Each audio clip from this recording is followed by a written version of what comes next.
Sanibona bafethu uvane lo latest on the transfer news kuthiwa iMamelodi Sundowns isi-exercisile i-option ye-contract yeZimbabwe International uDivine Lunga. Yabo i-contract yakhe sebezoyikhuphula i-contract yakhe until uJune 2026. Umjidi uyadlala ngempela iMamelodi Sundowns igculisekile indlela adlala ngakhona. Yabo nami ngimfisela okuhle. Angifuqama I don't like it when ngimbona ehlala ebhenchini. Yabo I hope uzoyidlala i-CAF Champions League final umjida ayiqale leya game leya. But ke iSundowns isi-exercisile uzohamba neteam ayodlala le kwi-Club World Cup.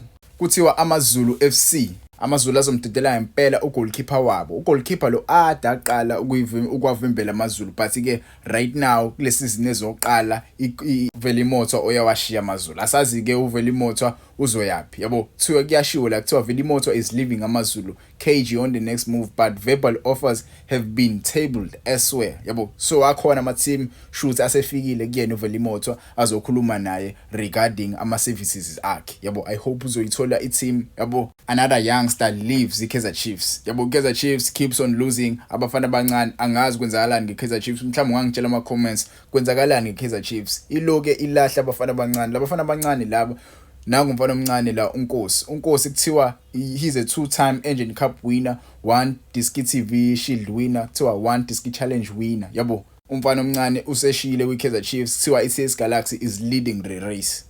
TS Galaxy is leading the race. Mwasi ubheke right now I think there are 3 boys asebesayine for iTS Galaxy. 3 boys abaqhuma kwiKaizer Chiefs labafana labade bewina ileague yeDC. I don't know what is going on with iKaizer Chiefs. Angazi noma mhlawumbe baba recognize abafana abancane bane talent elingakwazi ukusiza imain team noma mhlawumbe imain team they are looking to sign equality ezobasiza ekuwineni icoco next season because izinto ziya shape up for iKaizer Chiefs right now. Yabo many people mhlawumbe bazoyibuka kambi lento. Yabo but when you see these youngsters maybe bangasiza imain team but ke when you look at the players they are trying to sign right now, yabo labo badlali labo mhlawumbe bazoyisiza impela team abo Siphombule abo Sithole yabo players like that may help iKaizer Chiefs to win ama trophies next season but ke nangu umfana omncane uselida usezojoina iTS Galaxy. It looks like iTS Galaxy they are going to sign him. Usinesipho Mbali bafethu i-analyst leni scouting yeSikhukhune United isishiyile kuSikhukhune United. Asazi ukuthi yipi team ezoyijoina but lo mjida lo uyascoutha ngempela one of the best scouts akhona la eSouth Africa. Yabo uyasebenza for iBafana Bafana futhi ayisize iBafana Bafana. I just hope uzojoina i-team enkulu la azofika khona ayisize. Mwase ubheka indlela edlala ngakhona ebesidlala ngakhona iSikhukhune right now. Yabo isikhukhune bese sidlala ngempela bese kusho ukuthi ngempela ukhona umuntu behind isikhukhune. Yabo ezinye zeindaba kuthiwa iOrlando Pirates to hold an interview with the South American coach next week. Asazi ukuthi umublo coach wase South America but ke Orlando Pirates want coach wase South America, not to what coach wase South America per se but they will hold a meeting with the South American coach. Yabo kuthiwa iKaizer Chiefs are fighting to get uSithole. Yabo uSithole mina ngikhumbula kulokho lo mdlali lo ubedlalela iBafana Bafana ngosikhathi kudlala iAFCON. uSithole right now udlala le eEurope and le team ayidlalelayo akazi noma uzohlala kuyona makuphela isizini noma uzohamba and but ke yona inhliziyo yakhe ukubuyela ekhaya. Kaizer Chiefs are trying to secure his signing. Coach Mandla Ncikazi akazi kuzowenzakalani kwi-future yakhe kuOrlando Pirates noma uzohlala noma uzohamba but iOrlando Pirates ayikakayivezi kuinqumo zayo ukuthi kahle bazomgcina noma bamchithe. Angazi ungangitshela ama comments should Orlando Pirates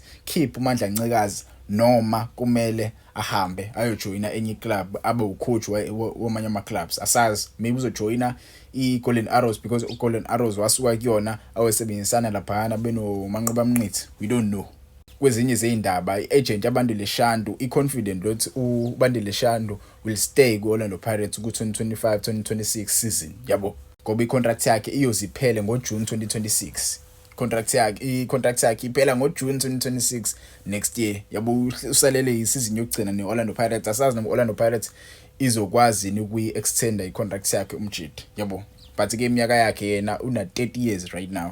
Kwezinye zeindaba kuthiwa uMakhehleni Makhawula usesayine iDilenja neOrlando Pirates ngesazi but ke iDilenja izomsiza impela umjidi mina ngikhumbula kahle une-injury right now. Yabo bizophela ideal yakhe neOrlando Pirates mekuphela le season le. Yabo nayo iOrlando Pirates isiphumele obala ukuthi isisayine icontract yakhe umjidi. Yabo iAl Ahly zolo ibe ne training session yokuqala ngqa yokuqala ngqa since efikile ucoach uJose Rivero and ucoach uyambona ngempela ngathi uhappy lapha yabo uhappy ngempela lapha nezinkulumo ayishilo uyasho la uthi Al Ahly is a European club.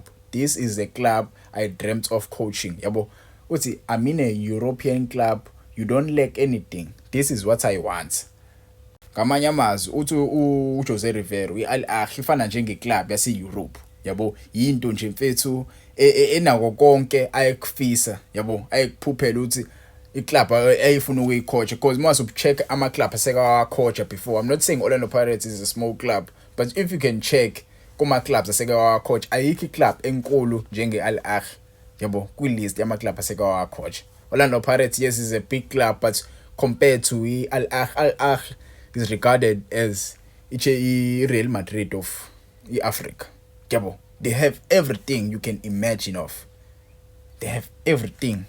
Yabo, so yeah, na uyajabula kakhulu ucoacha iclub enkulu kanje. Asazi ke noma izinto izomhambela kahle indaba yeAl Ahly, because when you look at ama-Arabs, ama-Egyptian, yabo, they like ucoach owina kuphela. They don't like the team yabo mingenzi kahle. Yabo. And futhi muwangaphandle abakuthathi ngempela kahle ucoach kumele enze sure lapha uthi uyawina ngempela angabuyisi ngabo lapha kwiClub World Cup, because mayabuyisa ngabo kwiClub World Cup izinto ngeze imhambele kahle yabo. So ucoach ngempela unomsebenzi onzima because iclub i-team ayodlala nayo yokuqala njengoba ibuye efikile lapha uyodlala neInter Miami neInter Miami in 13 days time yabo. So nje uyodlala neclub yoMessi no Suarez lapha izinto izobe yishube impela, but ke ngibafisela okuhle. Mamelodi Sundowns nayo iyobe represent lapha, Wydad Casablanca iyobe represent lapha. So nje ziningi izinto izobe zenzeka bafethu ngathi bangawufike lapha bafike kuma knockout stages yabo. Badla no Man City no Chelsea, badla no PSG.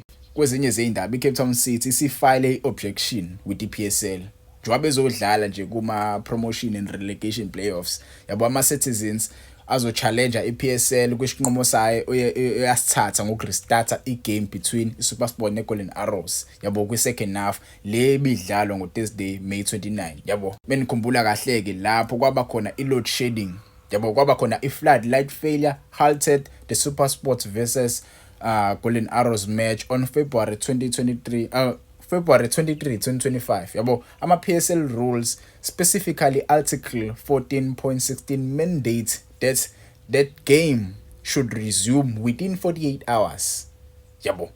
Leya game kwamele idlale within 48 hours, but yona yadlalwa ngo February 23, 2025 ize ya restartwa nini, ya restartwa ngo Thursday May 29. So bane case ngempela bayokhuluma nePSL because leyo nto lebe it feels like bona ngabe bakwazi ukudlala kahle yabo. Ngaba mhlamba bekho lapha ku number 15, ngaba bawadlala ama playoffs, ngabe SuperSport iyona edlala ama playoffs lapha ezansi. So icase yabo iyolalelwa kahle ngomhla ka4 June ngolesithathu. Asazi ke kuzokwenzakalani, but ke bane case ngempela la asazi yabo, but icase yabo ivalid solid case yabiyazwakala. Ngangitshela ama comments uzizwa kanjani ngale case le SuperSport neCape Town City. eCape Town City njalo.